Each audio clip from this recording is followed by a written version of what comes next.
বহু প্রাচীন একটা গুপ্ত প্রয়োগ আজকে আপনাদের সাথে শেয়ার করছি। বশীকরণ স্বামী স্ত্রীকে করতে পারে, স্ত্রী স্বামীর উপরে করতে পারে, বা কোনো প্রেমিক প্রেমিকা এই কাজটা অ্যাপ্লাই করতে পারে। 24 ঘন্টার মধ্যে অ্যাকশন। না যদি অ্যাকশন পান, নিচে দেওয়া নম্বরে কমেন্ট করবেন। তবে কি করতে হবে? নিজের শরীরের বীর্য, তার সাথে 3টে লবঙ্গ ভিজিয়ে রাখুন 3 দিন। থাকার পর ওই লবঙ্গ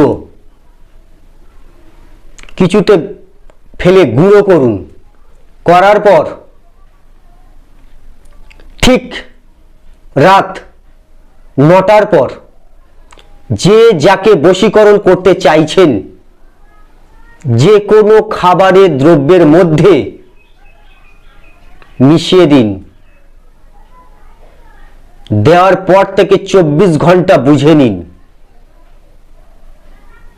মিরাক্কেল রেজাল্ট পাবেন। যদি ভালো লেগে থাকে আমার এই প্রোগ্রাম, কমেন্ট সেকশনে লিখতে ভুলবেন না। হর হর মহাদেব, জয় মা ভবানী।